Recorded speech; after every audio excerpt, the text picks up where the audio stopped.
एक कहावत है, बंदर के हाथ में उस तरह। वो खुद को भी नुकसान पहुंचा सकता है, वो दूसरों को भी नुकसान पहुंचा सकता है।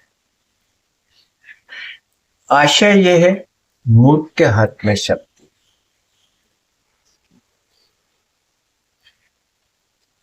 वो विनाशकारी हो सकती होती। इतिहास उठा के देखिए, मूर्खों के हाथ में शक्ति ने कितना विनाश किया इस पृथ्वी में। और आज महाप्रलय की शक्ति लगभग मानसिक विकृत लोगों के हाथों में। लेकिन शक्ति अगर समझदार के हाथ में हो, सबुद्ध के हाथ में हो, बुद्ध के हाथ में, तो वो सृजन करती, वो जीवन लाए। मूर्ख के हाथ में शक्ति मौत लाती, दुख लाती, अवसाद लाती, पीड़ा लाती, दर्द लाती। ओशो जो संदेश दे रहे, ओशो के पहले अध्यात्म इतना सरल सुगम कभी भी नहीं रहा। इतने तार्किक, इतने चुटकुले, इतने कहानियां, इतना अभी सुंदरतम काव्यात्मक अभिव्यक्ति कोई भी समझ सकता है। तो ओशो ने अध्यात्म को पूरी पृथ्वी के लिए, पूरी मानवता के लिए उपलब्ध करवा दी। लेकिन ये भी एक शक्ति, ज्ञान भी एक शक्ति होती। अब जिन लोगों, समझदार, संवेदनशील उच्च आत्माओं के हाथ में जब ओशो का मैसेज आया, तो वो अपने आत्म रूपांतरण के लिए उस संदेश का सदुपयोग करने लगे और मानवता के हित के लिए या इस पूरे जगत के हित के लिए। लेकिन यही ज्ञान की शक्ति चालाक लोगों के हाथ में आ गई, धूर्त लोगों के हाथ में आ गई, धोखेबाजों के हाथ में आ गई, शोषकों के हाथ में आ गई। तो देखो दुकानें खुल गई, जिसको देखो वही बुद्ध बन गया, जिसको देखो वही जीवंत गुरु बन गया। रेलम पहल मच गई। और व्यक्तिगत जीवन में हर कोई ओशो को पढ़ रहा है, वो बड़ा आसानी से ओशो की बात। अब ओशो एक मौलिक विचारक, ओशो ने अनेक विषयों पे ऐसी नई दृष्टि दी जिस तरह से पहले मानवता कभी सोचती नहीं रही। जैसे ओशो ने शादी की निरर्थकता पे खूब बोला। अब इसका कटु अनुभव तो मानवता को हो रहा है, लेकिन शादी के बारे में ओशो के जो विचार है वो पहले कभी भी नहीं सुनने में। ओशो जिस प्रेम को कसौटी मानते, न कि किसी कानून और व्यवस्था को, दो लोगों के निजी जीवन की बात है, वो निर्णय करे एक साथ रहे कि नहीं रहे। बात बड़ी इंसानियत की, तो हर किसी को अच्छी लगती। लेकिन जो पुरानी कंडीशनिंग, जो संस्कार, जो पुरुष का अहंकार है, जो प्रभुत्व की कामना है, वो स्त्री के दमन करने की, स्त्री को पैर की जूती मार, ये चीजें बड़ी गहरी चली गई है। ओशो की बातें तो सिर्फ बौद्धिक रूप से ठीक लग रही है, और कई बार तो हर किसी की इच्छा होती है कि भाई थोड़ी स्वतंत्रता हो। तो उस तल पे जब अपने व्यक्तिगत पे पुरुष के लिए आया, तो हाँ यार, स्वतंत्र होनी चाहिए यार किसी के भी साथ। लेकिन जो उसकी खुद की माँ, बहन, बेटी या उसकी पत्नी जिसने, तो वो असंभव है। तो फिर लोग बढ़ते चले गए। ये मैं एक उदाहरण दे रहा हूं, कई विषयों पे ऐसा होता। ओशो साधना के लिए हमें आगे से आगे ले जाने के लिए संसार की नश्वरता की बात भी बताते हैं। तो वो बात भी ठीक तो लगती है, कह रहे हाँ यार संसार तो नश्वर है, लेकिन काम तो रोटी से चलेगा ना भाई, घर से चलेगा ना भाई, दवाई से चलेगा ना भाई, उसका क्या हो। तो ओशो अनेक विषयों पे इतने अद्वितीय हैं, अनूठे हैं।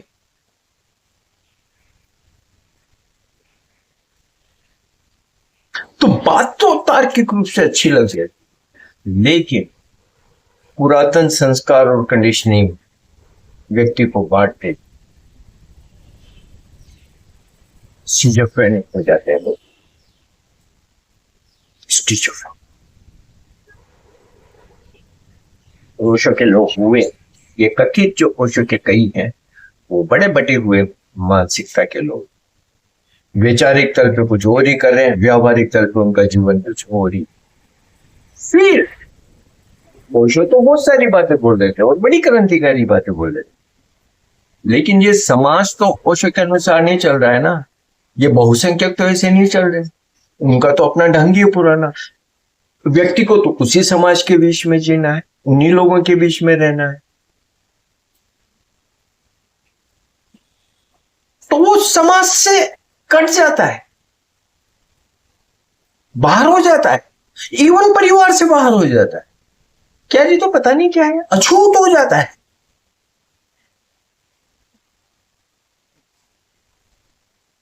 और आपको जीना तो ये समाज के बीच में पड़ेगा भाई, कमाना, खाना पीना, रिश्तेदार, नातेदारे, आना जाना, सब कुछ।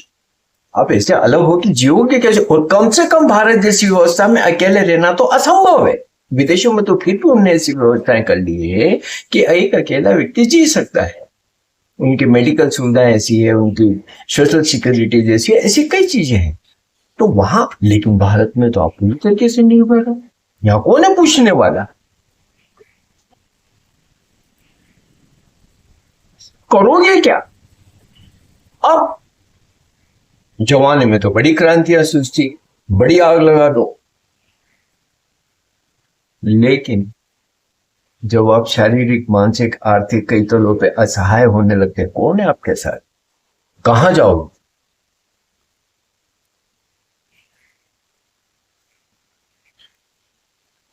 सब तरीके से विभाजित और बटे हुए और कटे हुए और छटे हुए लोगों के भीड़, बौद्धिक रूप से उनके दिमाग में कुछ और चल रहा है, व्यावहारिक जगत में उनकी हकीकत कुछ और ही है। तो मुझे लगता है कि ओशो संदेश से जो ये पीढ़ी संक्रमण से गुजर रही है, ये कठिनतम स्थिति, कठिनतम परिस्थिति, अत्यंत कठिन,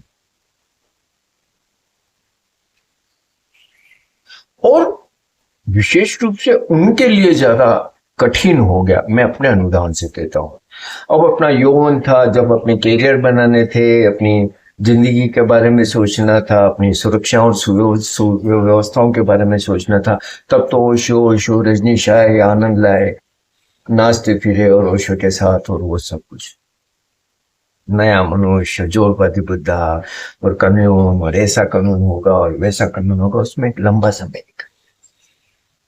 जब जॉब के लिए उम्र थी, एम कॉम किया, एम ए किया, एम फिल किया, और मैं पढ़ने लिखने में बहुत होशियार था, बहुत होशियार, चाहता तो कोई भी नौकरी बड़ी आसानी से मिल जाती, किसी भी कम्पिटिटिव एग्जाम में मैं बैठ सकता है। लेकिन वो समय तो, और मेरे जैसे अनेक, और मेरे जैसे अनेक है जो आज 70 की उम्र में है, 80 की उम्र में है, असहाय हो गए, लाचार हो गए, न घर के रहे न वो घाट के रहे। जिस जगह से, जिस व्यवस्था से, और जिस व्यवस्था के लिए अपना उनने यौवन दिया, कैरियर दिया, सब कुछ दिया, वो व्यवस्था तो पहुंचती गई। जिस व्यवस्था छोड़े 10-20 साल, 30 साल, 40 साल हो गए, उस व्यवस्था में कैसे तुम एडजस्ट हो। कौन है तुम्हें वहां पूछने वाला, क्यों पूछेगा कोई।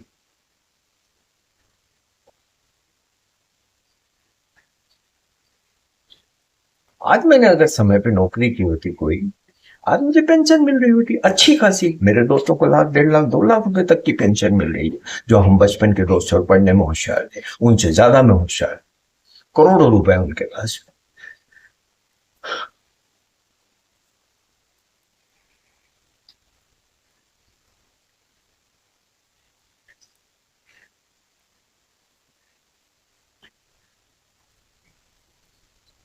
कहाँ जाओगे आप, कहाँ जाओगे, किसको कहो? जवानी में तो बड़ी उछलते उछलते फिरे, कूदते फिरे और पता नहीं क्या क्या करते हैं। नया मनुष्य बनाएंगे जी, बना लिया नया मनुष्य, न नया मनुष्य बना न पुराना मनुष्य के जीने काबिल में बचा। एक एक दिन तिल तिल पे मरना पड़ता है सिर्फ और सिर्फ पैसों के लिए। एक पढ़ा लिखा प्रतिभावान व्यक्ति, मैं जनजात लेखक, भारत भर की पत्रिकाओं और अखबारों में मैं लिखता हूं, और ओशो के ऊपर पूना 1 के दौर में मेरे से ज्यादा कोई नहीं लिख रहा था, कोई नहीं लिख रहा था, मैं अकेला था जो लिख रहा था। जुनून को एक जिया। जिस उम्र में मेरे दोस्त करियर की सोचे थे, नौकरी की सोचे थे, और तब हम क्या कर रहे थे? मेरे बचपन के दोस्त की अभी बड़ी बीमारी हो गई और टाटा मेमोरियल बॉम्बे में उसका लंबा इलाज चला, करवा पाया वो, करोड़ों भी खर्च कर पाया, मैं जुकाम का इलाज कराने लायक नहीं बचा।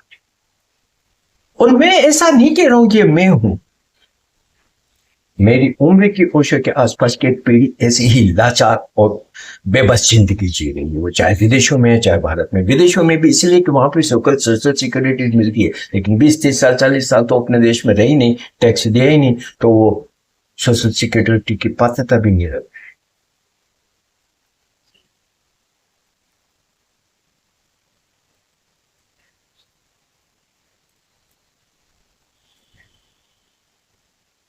मैं आज से नहीं, ओशो के शरीर के जाने के बाद से हर युवक युवती को रोज कहता रहा कि अपनी जिंदगी को ऐसे मत खराब करो, अपना करियर बनाओ, जाओ सोचो, नौकरी करो, पैसा कमाओ, अपनी व्यवस्था देखो। ये 4 दिन की चांदनी है और फिर बाद में, क्योंकि मुझे पता चल रहा था कि ये सब हुआ क्या है, और मैं ये कह सकता हूं, आज मैं कहता हूं, मैंने रिजॉर्ट से अनेक युवतियों को वापस किया। मैंने कहा बच्चे गाड़ो, और इसके मेरे बहुत अच्छे अच्छे अनुभव भी हैं, जहाँ योग की मेरी बातों को सुन के माने और उनके जीवन आज अलग तरीके से, और वो कहते भी हैं, इस बात को मानते भी हैं कि आपने समय पे हमें चेता किया। मैं ये नहीं कहता हूं कि मैं ठीक है, हमने जो ओशो के पास बैठे, ओशो के चरणों में बैठे, उनको देखा, उनको सुना, उनसे बातें की, उसके लिए हर कीमत मैं चुका सकता हूँ, चुका रहा हूँ, उसकी कोई शिकायत। लेकिन ये एक व्यावहारिक पहलू तो मैं बताऊंगा कि दीनहीन हो गई वो पीढ़ी ओशो के आसपास की।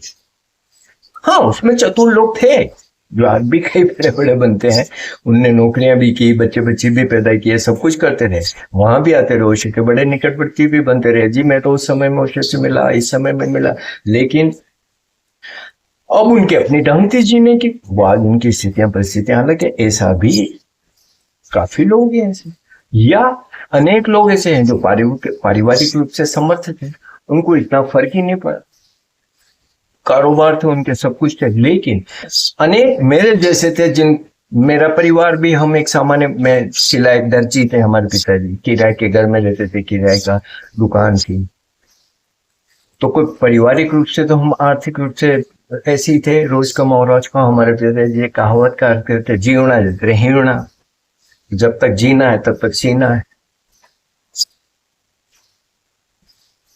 तो काबिलियत होने के बाद भी, सक्षम होने के बाद भी आज लाचारी की जिंदगी जीनी पड़ रही है। मुझे थोड़े थोड़े रुपयों के लिए हर थोड़े दिन में बोलना पड़ रहा है। एक व्यक्ति ऐसा उठ के नहीं आ रहा है कि चल यार कुछ 1-2 लाख की तो तेरी जरूरत है यार, और मैं वापिस दूंगा, मैं सेल साइन करके चेक दूंगा। जो बुली की बीमारी हो रही है, बहुत डर लगता है इसको सब देख के। और यस, मैं स्वीकारता हूं कि मैं कई बार जीवन को खत्म करने की सोचता हूं, बहुत मुश्किल लगता है ऐसी लाचार और बेबस जिंदगी को जीना।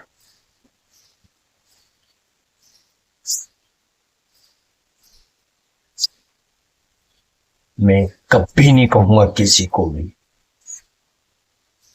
इस व्यर्थ की मानसिक व्यभिचार में अपनी जिंदगी बर्बाद करो, ना करो। और ऐसा ओशो ने भी नहीं चाहा। ओशो हमें सतत से कहते रहे कि जो मुझे अच्छा लगता है वो मैं कहता हूँ तुम वो करो जो तुम्हें अच्छा लगता है। लेकिन कई चीजें ऐसी होती है जो बड़ी लुभाती है। कुछ तो ओशो की वो ये बात भी याद नहीं रहती और गलतियां हो जाए। इसीलिए मैं तो बार बार कहता हूँ कि ओशो को पढ़िए, ओशो को सुनिए, ध्यान करिए, लेकिन अपनी जिंदगी को अपने बलबूते पे हर तल पर आत्मनिर्भर बन के चीजें, वो चाहे सांसारिक हो, पैसे को लेके हो, सामाजिक हो, भावनात्मक हो, हर तल पे आत्मनिर्भर बनिए। किसी मूर्खता में अपने समय को और अपनी जिंदगी को। मैं आज जब देखता हूँ ये आश्रम बन गया, वो आश्रम बन गया, आरतियां कर रहे हैं, ये फ्रेग्रेंस हो गई, वो फ्रेग्रेंस हो गई, वहां जब युवक युवतियों को देखता हूँ तो मुझे दया आती है। इनका फ्यूचर क्या होगा? हमने तो चलो ठीक है, मैं फिर भी कहता हूँ हमने तो जो कीमत चुकानी चाहिए, क्योंकि हमारे सामने ओशो थे, लेकिन इनके सामने तो लंपट है। ओशो के नाम से लंपट लोगों की जिंदगियां बर्बाद कर रहे हैं। मुझे दुख नहीं होगा?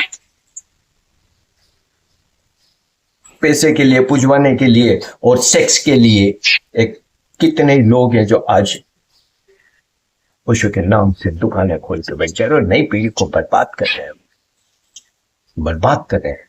वो जो ये लड़कियों को लड़कों को मुंह छलते और हे करते देखता हूँ, ये मैंने जिंदगी भर किया है। ये जिंदगी भर मैंने लाखों लोगों को ये सब करते देखा है। पेट नहीं भरता उससे। तो ओशो तो पूरी मानवता को एड्रेस कर रहे हैं। हजारों साल आने वाली मानवता के लिए भी वो आज संदेश दे रहे हैं। उतना ही हमें लेना चाहिए जितनी हमारी क्षमता है, जितना हमारी काबिलियत है, योग्यता है, जितना हम कर पाते हैं।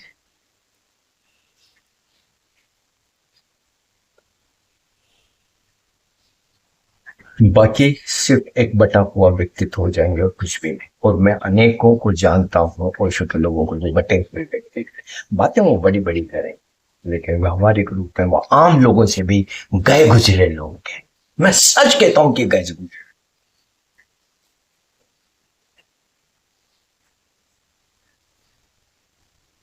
एक संतुलित, स्वस्थ, अच्छा इंसान मुश्किल पड़ जाता है। तो ये एक संक्रमण की जो समय चल रही है और ओशो संदेश का जो एक संक्रमण का समय चला है, और उसमें जो एक पीढ़ी बुरी तरीके से जुलसी,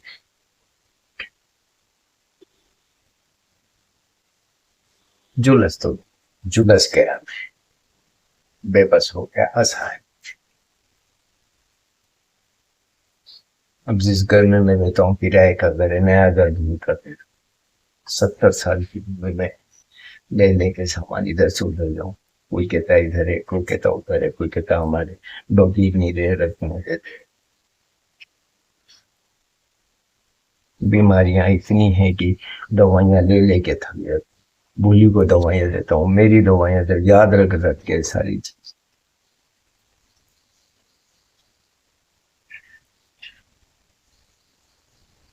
हाँ ये कहाँ है नया मन, कहाँ है बड़ी बात? कोई कुछ। हाँ, मजेदार चीज जो मुझे बड़ी हैरान करती है कि मैं भी अपनी दुकान खोल के बैठ जाऊं और शो को बेचने लगूं। और मेरे पास भी है, मैं जन्मजात ज्योतिष, मेरे को जन्म से थोड़ी सी ज्योतिष की परमात्मा ने दी।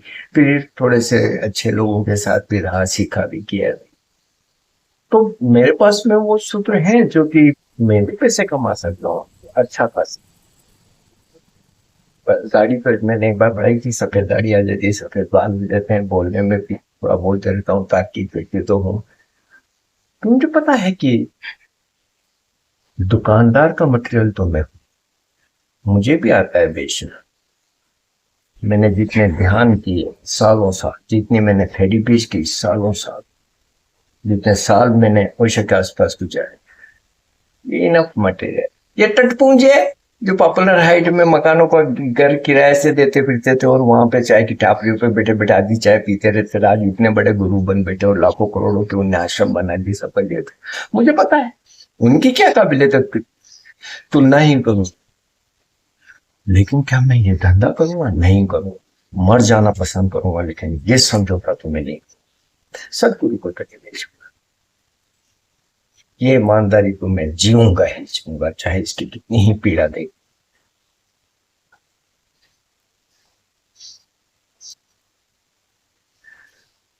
हाँ, अब जो है, मुझे नहीं पता कि अब ये सब समय और ये सब स्थितियां परिस्थितियां कितने समय और मेरे साथ चलेगी, कब तक मेरा शरीर चलेगा, कुछ नहीं कह सकता।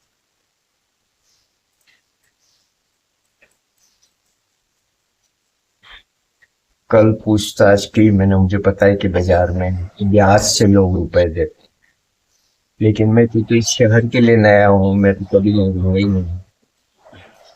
मुश्किल है, लेकिन कोशिश तो कर रहा हूँ कि कहीं से मिल जाना है कि उसका ब्याज देने के लिए भी मेरे पास में, लेकिन कभी तो कुछ होगा। और मैं क्या कर सकता हूँ? आज रोज मेरे बैंक बैलेंस का मैसेज आता है सुबह अकाउंट का कि भाई आपके तो बिलो बैलेंस हो गया, तो मैं क्या करूँ? है ही नहीं। तो चलो मेरे को मैसेज,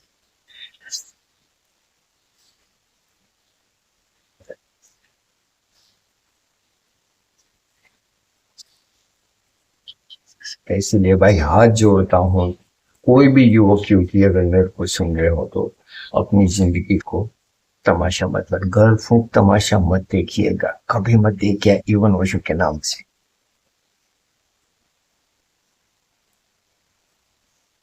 कोई पूछने वाला नहीं है।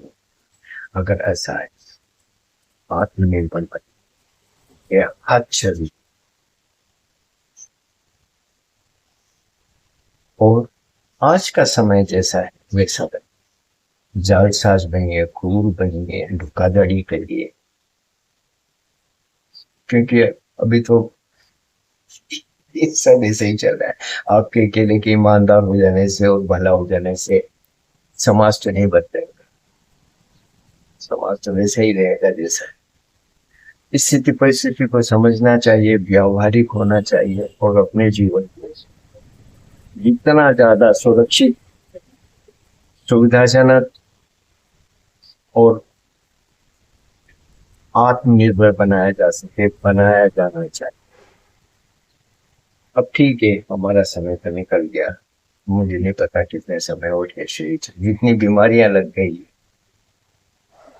में स्टेंट लगे हैं, किडनी है, ब्लड प्रेशर है, शुगर है, और ये सारी बीमारियां ऐसी चारों ही जो साइलेंट किलर कहलाती है। कब कौन सी बीमारी, लेकिन यस, मैं 5 दशकों के साथ जीऊँ। अगर मेरे अनुभव से 4 लोगों को भी लाभ मिले तो मेरी ये प्रयास सफल। मत पड़िएगा किसी चक्कर में, मत पड़िए। मैं तो ओशो के ही चक्कर में नहीं पड़ रहा हूँ, तो ओशो के नाम से जो ये धंधेबाज बैठ गए हैं तोने ले लेके, कोई तो रिश्तेदारियां बता रहा है, कोई ये बता रहा है, कोई वो बता रहा है, धोखेबाज है। हमने तो चलो जो भी किया, कम से कम ने ओशो के लिए किया। इन धूर्तों के लिए अपनी जिंदगी बर्बाद मत करो, इन धूर्तों के। चाहे ये कितना ही ओशो के निकट होने की बातें बोले, रिश्तेदारियां बता, कुछ भी बताए, सिर्फ और सिर्फ धोखेबाज है, शोषण करेंगे तुम्हारा। बचिए इनसे, अपनी जिंदगी को अपने अनुसार जिए, यही ओशो का संदेश। मेरे इस चैनल को सब्सक्राइब करें, लाइक करें, और प्लीज मेरी मदद करें। मेरे पास में कुछ नहीं है, हालांकि अब मैं जो कुछ कर सकता हूँ वो मैं करूंगा ही करूँ।